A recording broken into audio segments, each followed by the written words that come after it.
Hello,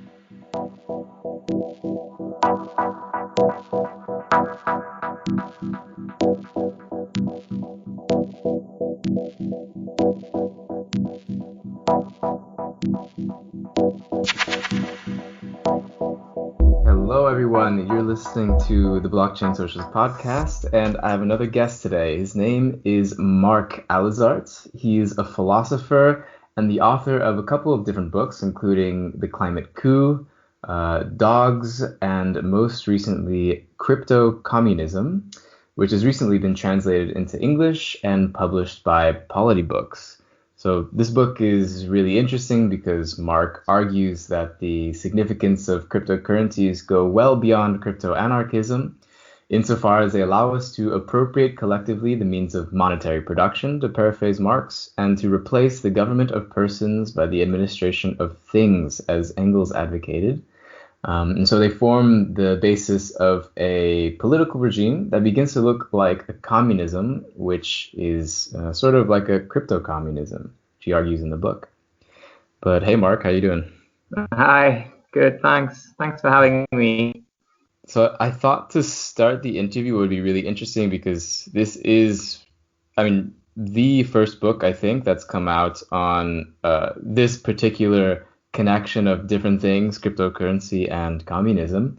And so I was interested to hear what is the story a bit of what inspired you to write the book, since for a lot of people it can be a bit difficult to make this connection between cryptocurrencies and communism. So I was wondering how you sort of came to that connection. I think that the way this link came about to me is linked to a book I wrote just before. It was on information theory, and the fact that, well, information, computers, the internet have basically eaten the world, and but the revolution they were supposed to make and implement didn't happen. The political revolution, the idea that the internet would decentralize power and decentralize the economy and give power to the people, which was really very, very strong in the 70s, pre-internet thought. This didn't happen. And when I discovered Bitcoin, I was pretty fascinated by the fact that one of the answers, one of the missing links in this internet revolution was the question of value, or in a Marxist way of speaking, a materialistic internet. Internet and the information revolution is really about transmitting ideas, information, as it's called. I mean, communication. And Marx has always, stressed that the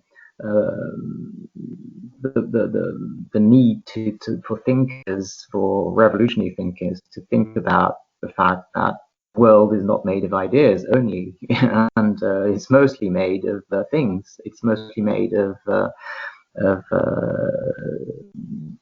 power grabs and struggles and production of things and appropriation of the means of production, and there this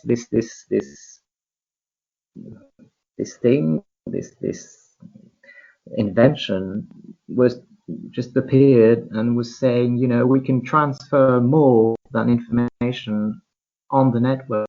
We can transfer value. And I thought, wow, this is maybe some kind of turning point. Well, certainly a turning point for our information network. We can transport more than information on the network. If the network itself, we can transport already money on networks through banks, through our digitalized cash and everything. But what's really interesting in Bitcoin is the fact that the network is itself producing its own reality. It's not relying on realities that exist outside of the network. It actually makes the information which is transferred, it gives it the aspect of energy. It gives it the aspect of something, of a material thing, and that, in a philosophical sense, properly, I think, Marxist turn that is given to the internet, and this is probably why I got into this writing, this new writing, where I thought that Marx had to be confronted and used to understand what was happening to us. Yeah, I think it's interesting that, yeah, I mean, exactly, the internet really hasn't played off, or it hasn't kept its promises from the very beginning, or like what the original sort of founders wanted it to become. And yeah, I mean, the internet is largely an idealistic sort of vision, or like this, internet sort of philosophy at the time. I think was very idealistic and didn't really have any sort of material basis on what it wanted to achieve, or it didn't really come to terms with like the material question. So you mentioned that Marx talks about the means of monetary production. So it's of course, if you've read Marx or communist theory, then you're supposed to seize the means of production as a way to create socialism or communism. But I was curious what does Marx mean by the means of monetary production? And is it something that, if you want to create communism, are we supposed to seize it? He doesn't really talk about the means of monetary production. That's kind of an invention I made, based on this idea of the seizing of the means of production. But he does say that communists should seize the banks, and this has not been well understood, especially in the Bitcoin community, because basically what they're saying, how you can understand this is that everything is nationalized and put under state rule, and Bitcoin is basically the opposite, right? But what Marx says is that, well, the people have to seize the banks, not the state, the people, because if you don't do that, you just leave the banks and the central banks to the bourgeoisie, to private interests. The big idea behind Marx, and that's the point I stress at the opening of the book, and something which needs to be said immediately, is that Marxism is not about statism. It's pretty much the opposite. Marx thought the French Revolution had to be accomplished, was only halfway through, because the state had come back in force. The idea of the French Revolution was that the people should replace the king, right? And what Marx could see in the 1840s, 50 years after the revolution, is that that revolution had not happened because the bourgeoisie, some people, rich people, had actually seized the state for their own interest. Marxism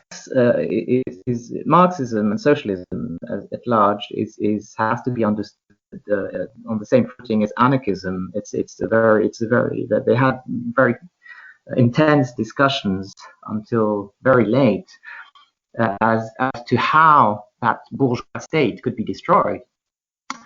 And what is particular to Marx is the idea that the state cannot be destroyed by just being suppressed. If you just suppress the state, it comes back.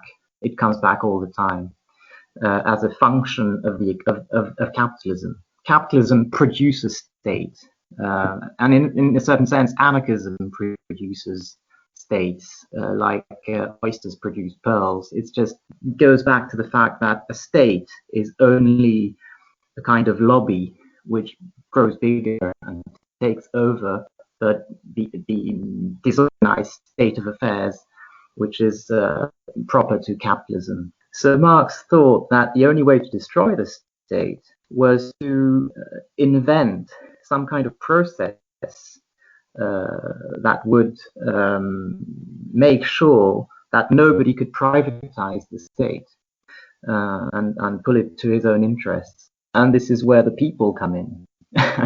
And this is where Marx is probably a bit abstract, because he had no precise idea of how an assembly of people would not become, once again, just a private lobby acting in its own interest. This is where Marx gets very philosophical, saying, yeah, but the proletariat is not a lobby because the proletariat has nothing, so it has nothing. It's only dedicated to the universal. So if the proletariat has the banks, it will only serve the common good of the society. And of course, this is just an abstract idea. And I'm particularly interested in Bitcoin because it gives a mechanism for decentralization to be implemented without any abstraction or naivety linked to the fact that the people are going to decide for the best interest of the people. This has been proven wrong, and especially in communism. If we can, we have to obviously learn lessons of the failures of communism, and one of them is precisely that when the people were given power under the form of the proletariat, they became a clique of politicians who created the Soviet state, which was even worse than the state, the bourgeois state, which they had vowed to overthrow. So basically, there's a big figure here in Marxism, and but precisely protocol of Bitcoin, which is based on decentralized consensus, is probably maybe one of the answers to this idea. This quote from Engels about replacing the government of person by the administration of things, that was a really nice quote, and was really glad to hear that Engels actually said something like that. I don't know, do you think that Marx and Engels could have really imagined something like digital platforms to replace certain elements of the state, at least? It's something that a lot of people who are interested in socialism and cryptocurrency and blockchain in general sort of have this vague idea as well, but don't really know how that fits within the greater, I guess, discourse of socialism. Satoshi could have written that phrase that on replacing the government of people by the administration of things. This is precisely what Bitcoin is. It's a trust machine. It's a machine that creates trust between people, but it's a machine. So it is a kind of an administration which doesn't need administrators. It comes back to what I was saying. This sentence of Engels just says we don't need the state. We need to get rid of the state. Why? Because the state, at some point, is always a point of failure. A state has too much power, and at one point, it just emancipates from the people and just becomes the propriety of the people who have money, and this is what we see absolutely everywhere in the world, in America especially, which has kind of kleptocracy in the 50 years that have just of this century, and Marx was very conscious of that, and Engels too. So this is the meaning of that idea that everywhere it's possible, we should try and not do anything related to the state. But once again, without being naive and without thinking that if we just leave things to people in a liberal market, the state is just going to disappear. This is another lesson we can learn from the century which has passed, is that whenever you leave the market to itself, well, you find the state, you find bureaucracy. This is what David Graeber explained about liberalism. We haven't had as much bureaucracy since the capitalism has taken over the world. So this opposition between the state and capitalism has absolutely been understood as a false opposition. There is no opposition between big government and capitalism. It's the same thing. And when capitalists say we want small government, they lie. In fact, they just put government everywhere. So,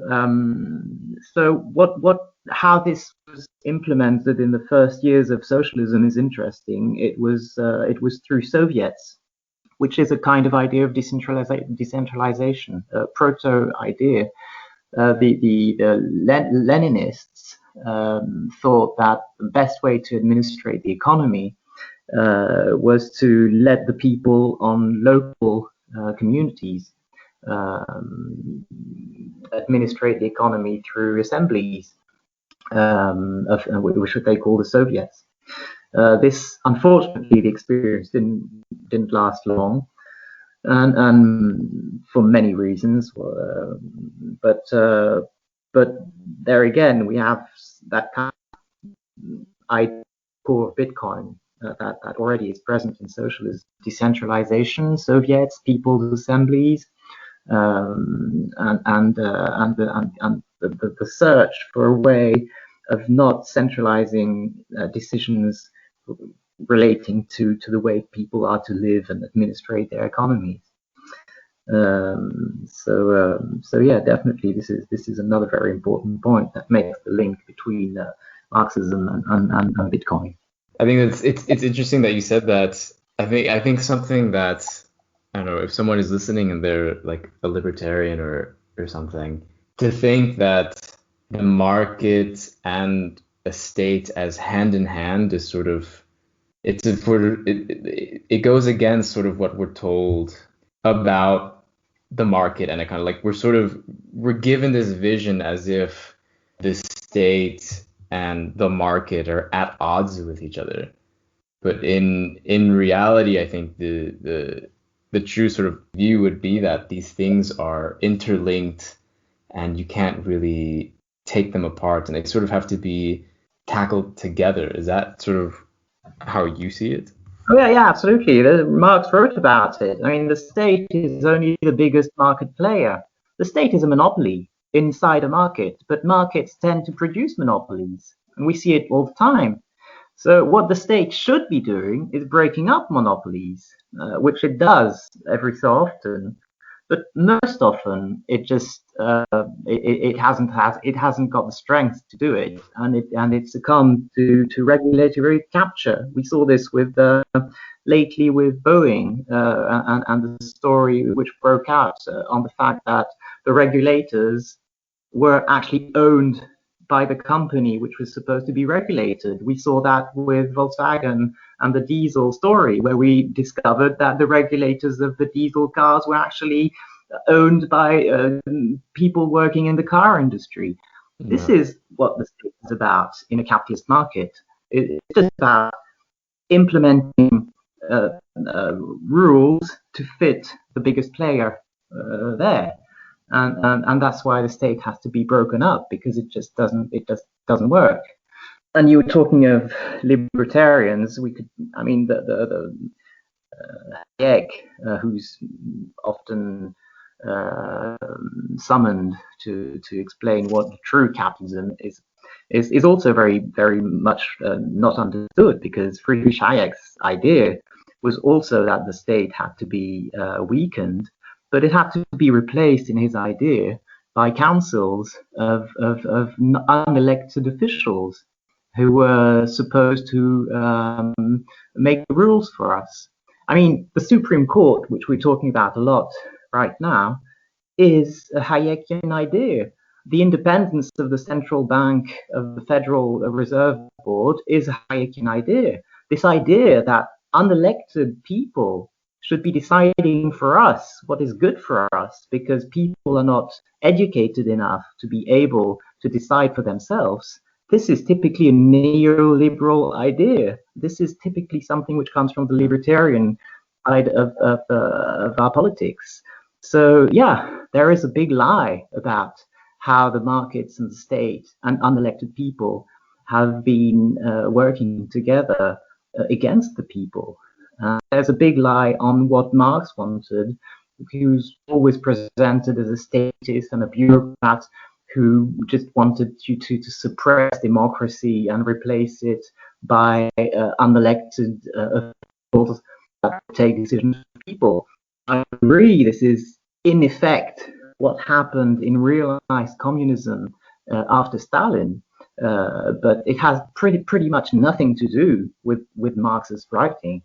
Yeah, the whole that Hayekian idea of like council of wise old men just sounds like that sounds like the most bureaucratic thing. I mean, it sounds very yeah, it's very anti-democratic. Yeah, Hayek thought, people had to be educated to democracy because they couldn't handle it by themselves.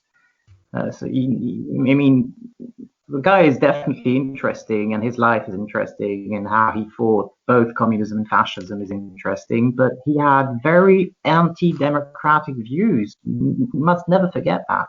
So getting back to your the things that you're speaking about, mentioning in the Soviet Union, you make this really interesting comparison between blockchain consensus and democratic centralism, which maybe I can let you explain a bit what democratic centralism was during the Soviet Union times, and sort of what are its similarities with consensus on a blockchain. Well, democratic centralism was just a procedure to make sure that democracy was respected. It was a way of coming to a consensus through democratic, decentralized viewpoints. Did it work, or was it just a kind of masquerade to justify the decisions of the party? I guess the latter is true. At the end, democratic centralism was just, some kind of shade, was an empty word. But there was this idea at first that some kind of new procedures, voting procedures, bureaucratic procedures had to respect a pure democracy. This is something you find also in Occupy movements, and how they have had to reinvent the way of voting, the way of talking, of who is who. How do you respect the will of the assemblies that you gather?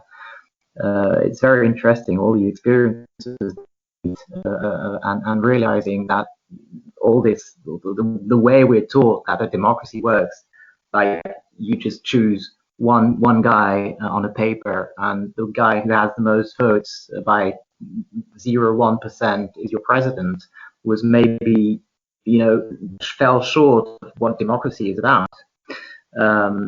So this is what democratic centralism was meant to fix.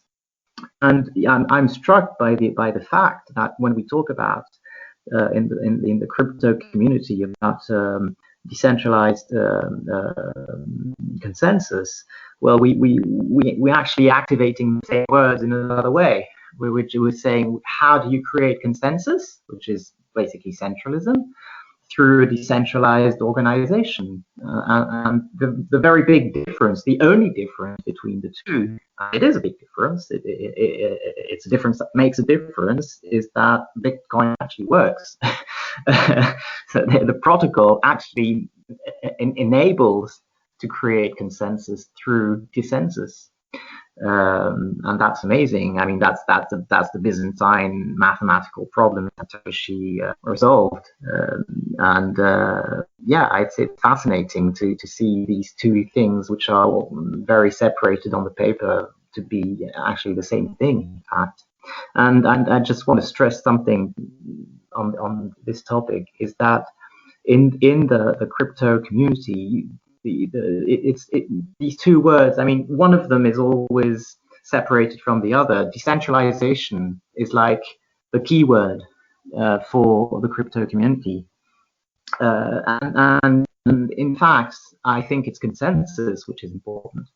And actually, it's the two words together. I mean, these two words are opposite words: decentralization on one side, consensus on the other.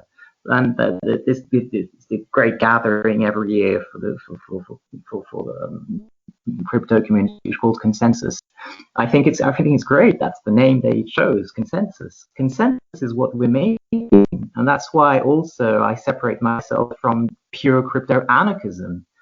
I mean, anarchism is one component of crypto. Definitely, it's very important, and there's no question about that. But the other one is consensus. And consensus is something you're going to find also in communism. How do you make something in common? We should never, we should never forget and lose sight of the fact that what we are producing, in effect, at the end, is consensus.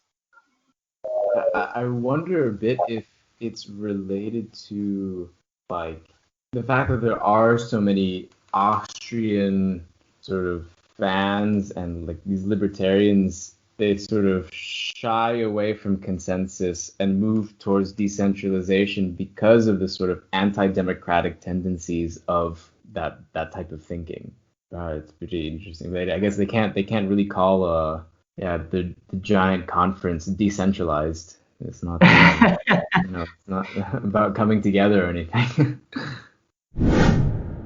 Hello everyone, you know what time it is. If you're enjoying this interview so far and you want to be sure that more content can be made, like this interview, then you can donate to my efforts through Patreon. So if you go to patreon.com/theblockchainsocialist, you can donate starting at $3 a month or more to help me out.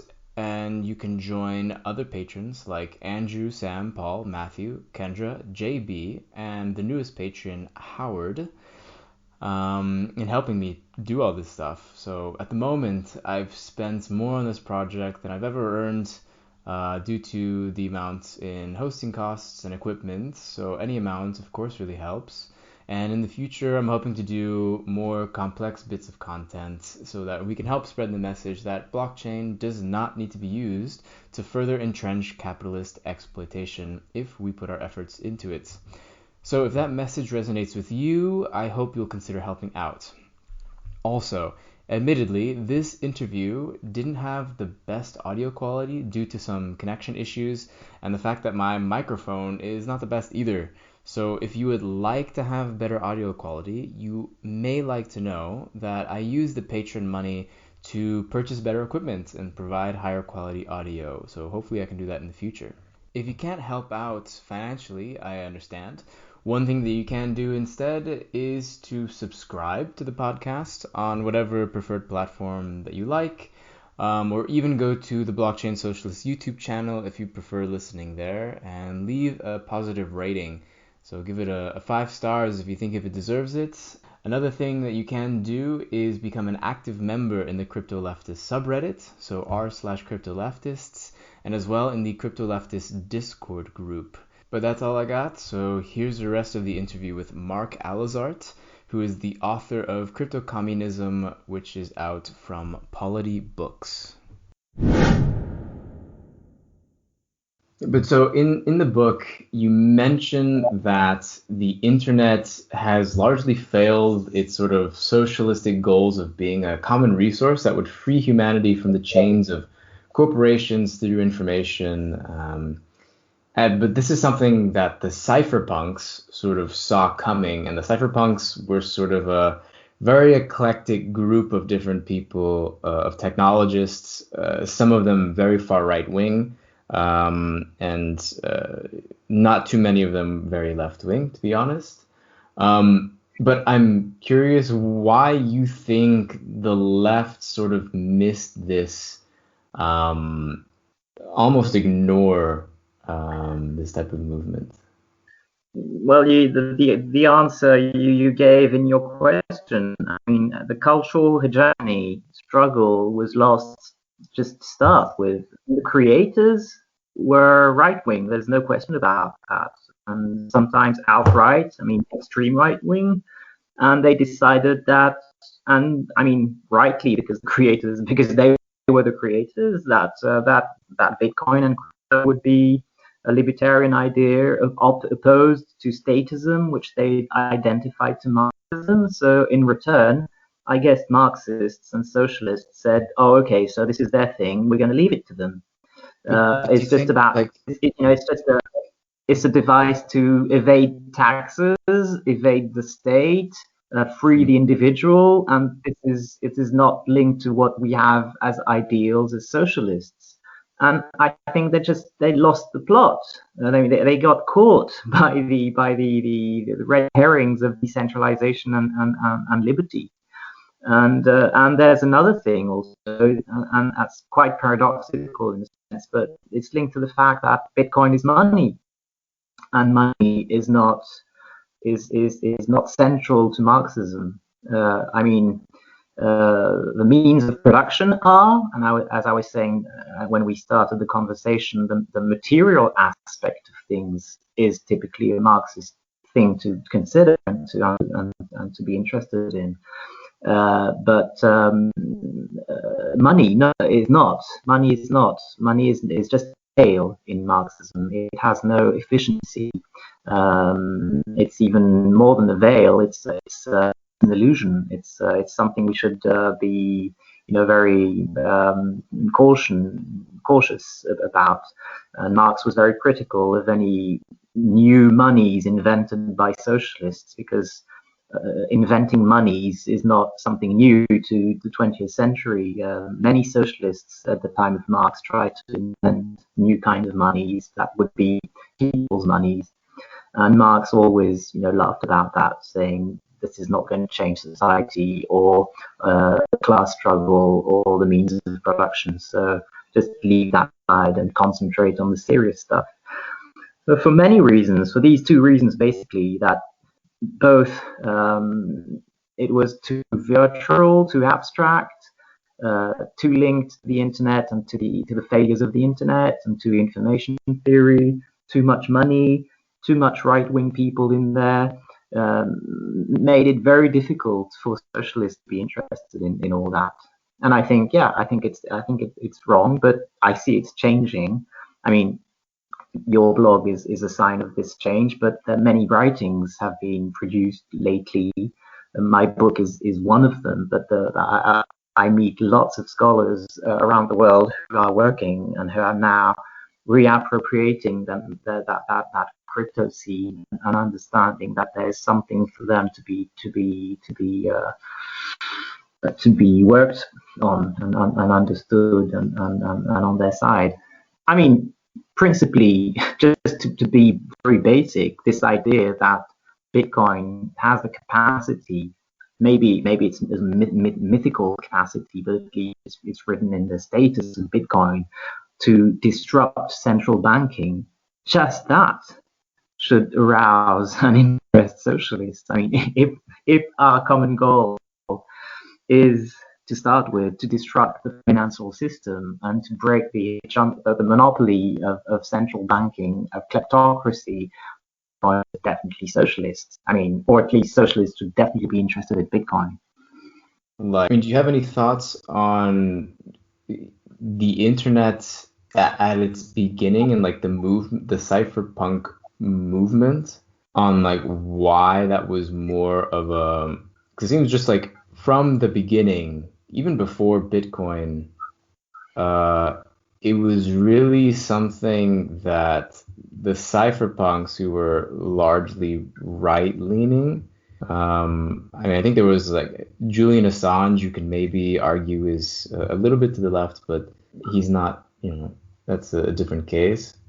Because the internet was created by, in the very beginning, I guess, the U.S. military. I don't know if that has something to do with it, and that's why it attracted more right-wingers. I don't know. Is it just maybe the nature of new technologies in general? I think sort of it's easier if you're privileged in life to be able to work with emerging technologies and to play in that type of space, I think. And that just if you're privileged in life, generally, you can say maybe you're more right-leaning. I don't know if you have thoughts on that. I think we need to make through a few distinctions between cyberpunks, and founders of the internet as such. The first founders of the internet spirit before the internet, and the internet before the internet is being told by Fred Turner in a beautiful book on um, how utopian hippies invented the internet before microcomputing, personal computers even existed. That's the story of Stuart Brown and the Whole Earth catalog and all that. And it's an amazing story, which came to an end very quickly. And I think cyberpunks understood this pretty well in the 90s. That this decentralized ethos was a failure, and invented all these anarchist technologies like Tor, or crypted messages and hacking and all this cyber fantasy kind of ideas around what the real internet should be. And what I was interested in is that the cypherpunks actually broke with cyberpunk ideology. Cyberpunk was, in a sense, I think they understood the same thing as Marx understood about anarchism. Cyberpunks were just, breaking off society. They were the decentralized part of decentralized consensus. They were the ones saying, we don't need to be connected to this big thing. We need torrents, we need peer-to-peer, we need to reinvent the internet, we need to break the centralized aspect of the internet and just be individuals surfing on our own, just like lone cowboys or atoms living freely in the cyberspace. And cypherpunks, I think, have this idea that would not be enough. That was a prerequisite, but until you build another internet, the foundations, the protocol of a new architecture, you would never be only but a parasite of capitalism and centralization. And this is why the cypherpunks is so much, to me, much more interesting than cyberpunks, because Satoshi created a new internet, a new infrastructure for circulating information. And this is so much more radical and so much more revolutionary, and so much more interesting in as much as it makes us think about all we've been talking about, how you create centralization, how you create consensus, how you create all these things we need to live in common, to be a community, without breaking the need to be decentralized and anonymous and individuals. It's a feat.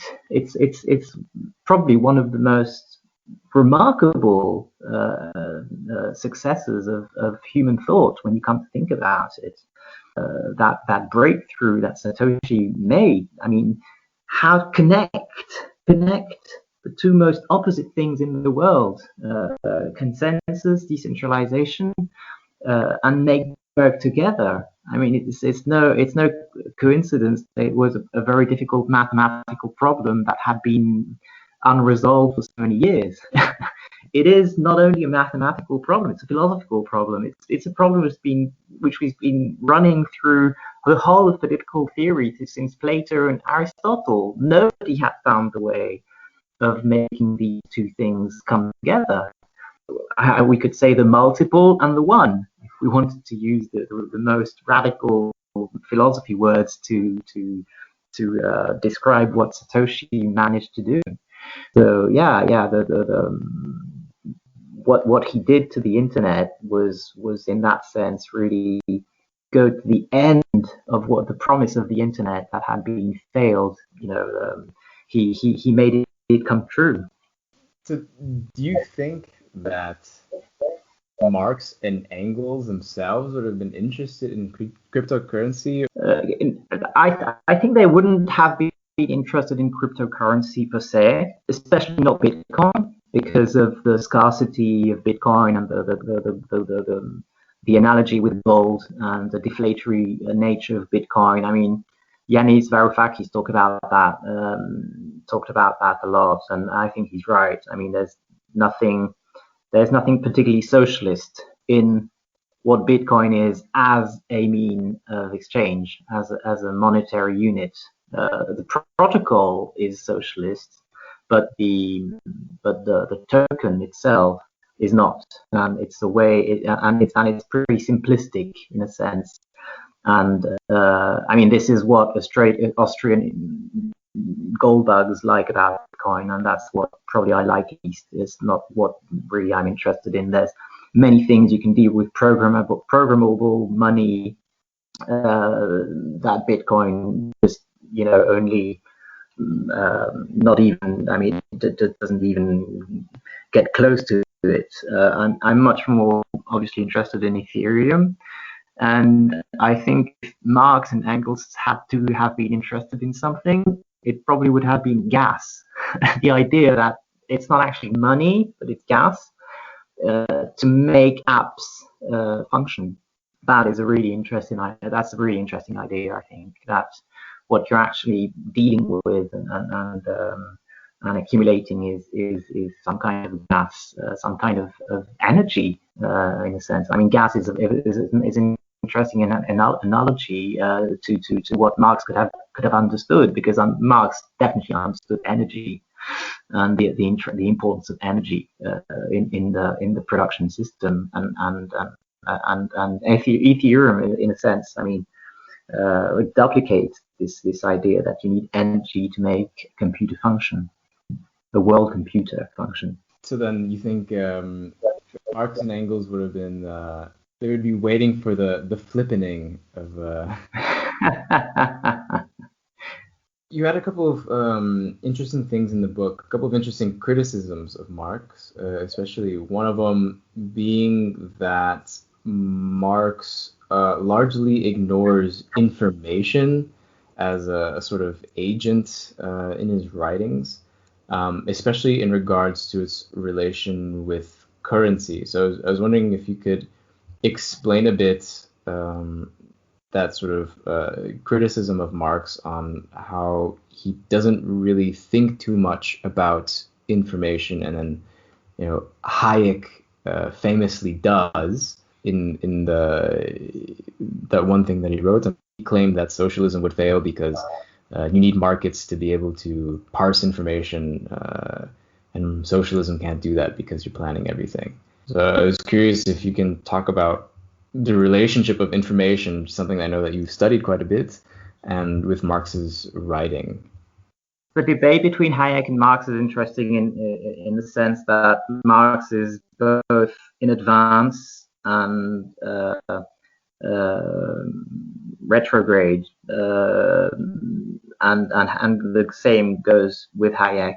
Marx is in advance on his time because he understands that the economy does not work as the neoclassic economists explain, and that is, it does not work a Newtonian universe of action and reaction, and it does not reach an equilibrium.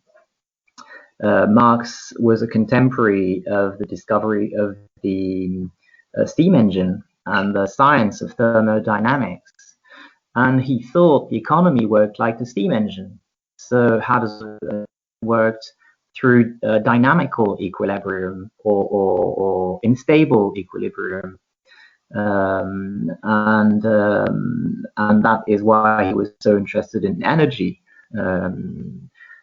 So he thought of a society as a steam engine, and revolutions, in a sense, as the way that a society has of liberating steam and producing power. And this brought him to lots of insights, but also wrong insights, insofar as the thermodynamics he was familiar with was very early, in the very early years, and not have a clear understanding of the role of information in thermic and energy exchanges. So yeah, it is lacking, information lacking in Marx, and precisely what information is in economics is money. Money is information, prices are information, capital is information. So I argue that a full Marxist theory, a theory of Marx which would not be faulty, and maybe a communist regime that would be inspired by a full theory of Marx, would be a theory of Marx adding energy and information. And so that's one thing. The other about what you said about Hayek is that, so yeah, Hayek understood this importance of information, but what is so weird about him is that he's a neoclassic. He didn't understand, or wasn't interested in thermodynamics, and thought again of equilibrium. He thought that societies reached equilibrium in a Newtonian way. So I guess I'm still a Marxist in that regards, in that respect. I think understanding that societies work as steam engines is still something which is in front of us, and the neoclassic regime. And this is once again a reason I'm interested in Bitcoin, is that there is a thermodynamics of Bitcoin which is fascinating. I mean, in essence, what Bitcoin does is convert energy and information into information, which is something we're all used to doing. I mean, this is what we do as human beings.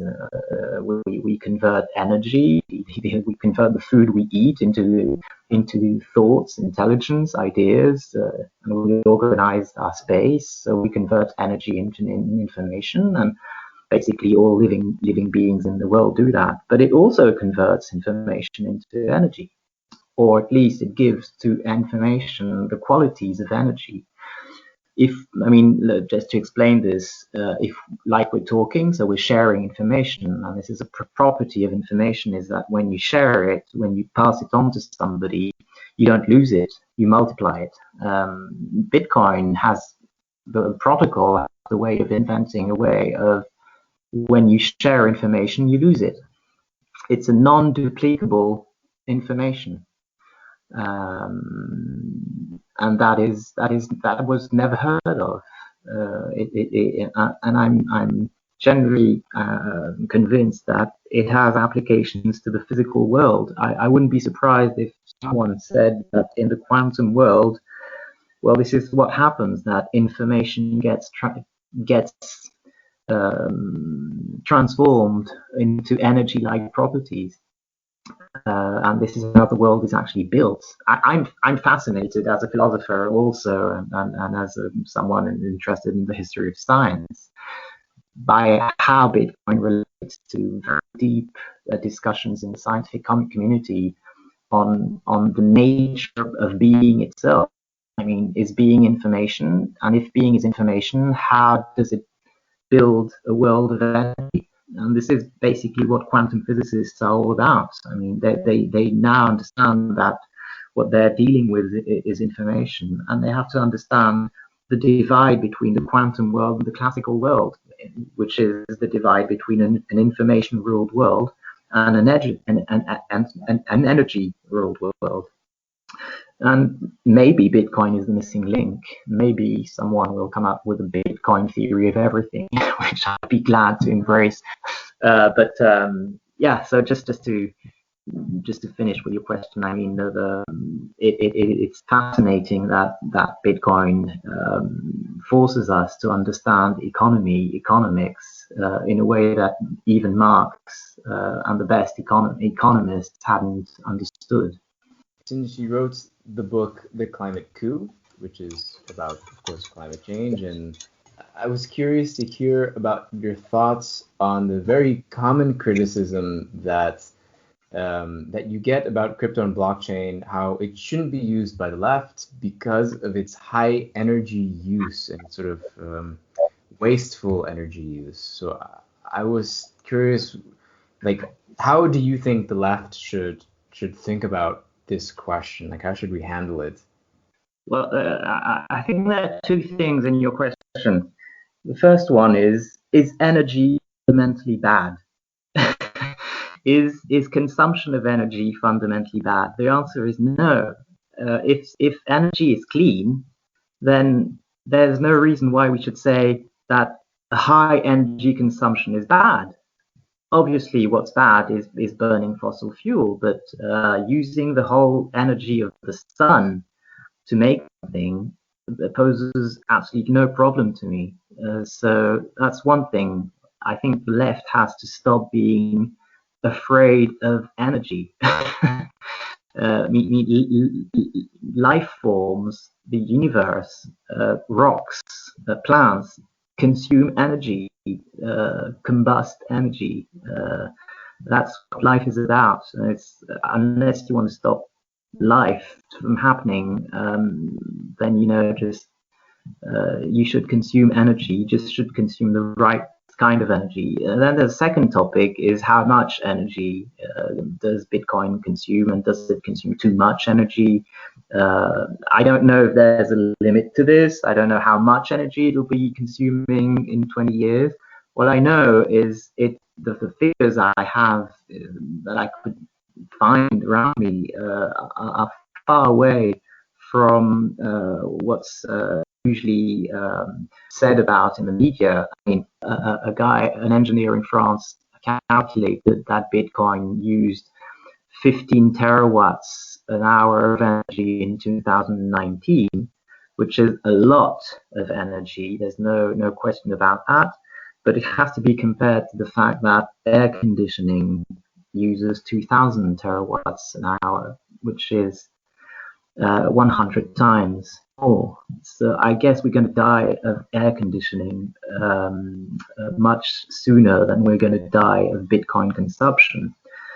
And maybe there's a third layer in this question, which is, does Bitcoin use too much energy in regards to its social utility? And there, I guess I would say yes, definitely. I mean, if you relate the number of transactions to the energy used, there's something wrong about Bitcoin. But I mean, it's just a question of having more transactions going on chain and just leaving it live its life.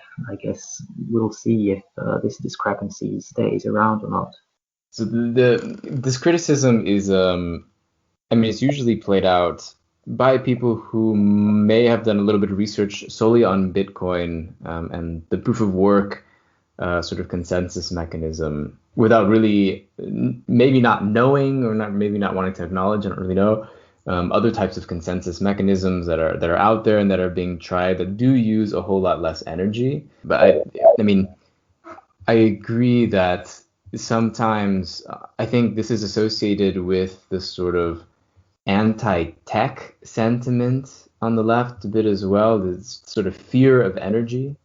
Yeah, I mean, it sort of leaves a whole space, a whole sort of, I mean, like battleground, I think, for the left is really technology and like putting forth an alternative vision for technology rather than sort of what's being put out right now, which is, build a startup, cash out, and then bro down. I mean, it's really like for, all these different startups that are for, I mean, some of the most dystopian reasons. Like, I think the left is sort of, this fear of energy is going to bite itself, it's going to bite you in the butt. But yeah, I think this whole energy thing, you can criticize blockchain or crypto for being and high energy use, but then you have to look at so many other things in our everyday lives and in our society that are using so much energy that we can't. It's sort of like nitpicking one thing that you don't like for being high energy use, and then there's like 1,000 other things you can probably compare it to. And this is also ignoring, the fact that 100 companies cause 70% of greenhouse gas emissions or something like that. But Absolutely. and I'll end my rant there. But to sort of finish off, maybe I was curious to hear your thoughts on how do you think the left should think about or even use cryptocurrencies moving forward? I mean, should the left be about it, I guess, the average crypto investor of, putting in your money to try and maximize return, or should there be what should be like the goal in mind if you're going to think about using cryptocurrencies as a tool? I think the ecosystem itself is going to speak for itself. That what's been built is going to be bigger than us, and that there's no left or right wing use of cryptocurrencies. I mean, the protocol itself has its own ideology and its own way of developing, which is going to transform society as a whole. So I don't know if there's an individual use which would be good versus a bad one. Obviously, speculating on Bitcoin is probably not something that left people are going to do. But that's part of the ecosystem. It's you have to think about it like an ecosystem with lots of species sharing the same space, and it's the whole world coming out of this, which is going to be interesting. But yeah, I mean, you can see apps like and things coming out of Ethereum right now, like DeFi and all these ways of decentralizing finance, and the way that these apps are progressively going to disrupt the banking system as something which is fundamentally socialist, and so I guess people should be getting interested in that and develop more apps and work on that. I think the debate should be open about the capped number of bitcoins. Debates about governance are debates which are interesting also, and the role that the state has to play in cryptocurrency also should be pushed on the agenda of the left. I imagine in the book a world where states mine Bitcoin, and the fees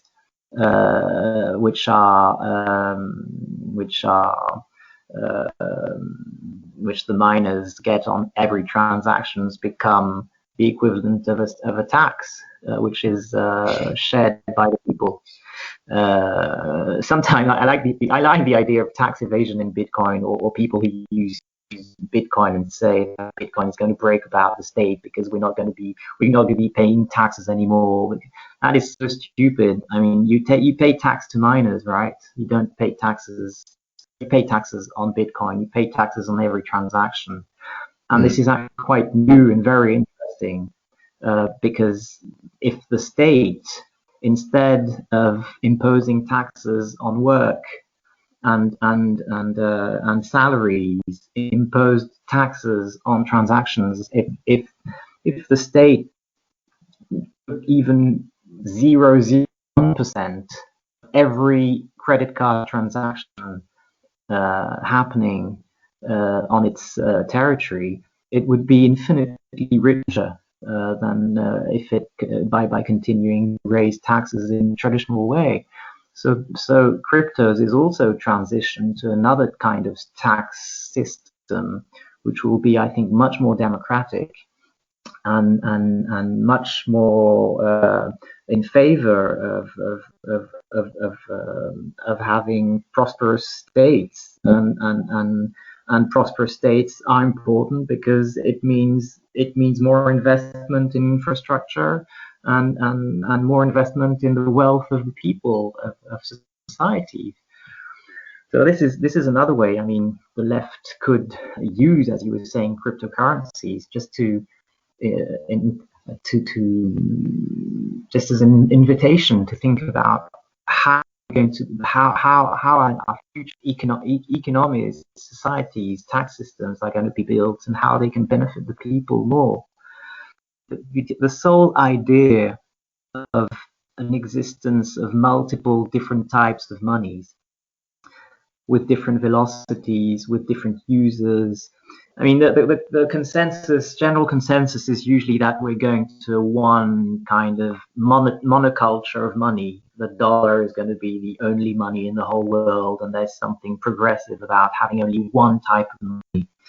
And I'm pretty convinced of the opposite. I think having different kind of monies, and I'm not talking of different currencies, because basically today all the currencies are indexed on the dollar and are emitted in the same way by credit.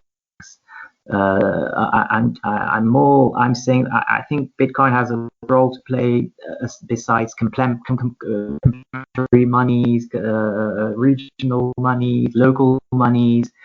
This whole idea that we need a polyculture of money, because financial crisis and debt crisis, which affect the people once again, and the less favored countries and the lower classes of societies are engineered by this monoculture of money. And I think this is another important topic left has to embrace, is how do we become in favor, how do we encourage the creation of multiple monies? I think sometimes we underestimate how the US has sort of exerted its hegemonic power and imperialism through the US dollar, and like through the domination of the US dollar, how it is able to influence economies around the world and bend it to its will in a certain sense. Absolutely. I was thinking, because I've heard this before but usually it's put into the context of, like, in a libertarian way. I mean, it's put into like, we need a free market of money. You know, free market money is the best type of money. I hear from sort of the crypto libertarians. But one of the things that I fear then is, if we have this sort of system of different types of money, is sort of like, it would end up being like any other type of market, which in my view tends to be manipulable, and sort of like, would it then create a situation where the people who just so happen to have more of this type of money are now a whole lot richer than everyone else because of some swing? Or does it actually protect you from, does it diversify your risk enough to protect you from swings in the market? I don't really know. Yeah, I understand. I guess it's so early. We're in the early years of all this happening. I mean, it's only been 10 years and it's already changed a lot, and it's very difficult to say what's become of all this. I mean, it could be a new nightmare. It could be a new failure. The crypto world could fail like the internet did. We could be heading to cyber feudalism. I mean, every option is open. I agree. It's difficult to say that this is a good answer to a universal problem. There's probably no good answer or universal answer to the problems we're facing. But at least, I mean, this experimentation, and just the sole fact that we're talking about it, that people like us are interested in money creation, in economy. I mean, this is something which has come about with this space. I would never have been interested in subjects in these topics, but for Bitcoin and for what everything was really happening. This education, this popular education, which is how money, and how, in effect, it may be the core, the nuclear reactor of capitalism, is, I think, immensely valuable in it. And this is just to finish probably what I say, and this is where the left again has to get interested in these subjects, is because it just educates you, and the left is undereducated towards the question of money. So, and this is Marx's fault again, but just getting educated in these mechanisms is really valuable, and makes, I think, a better person, and a much better prepared person to fight the good fights.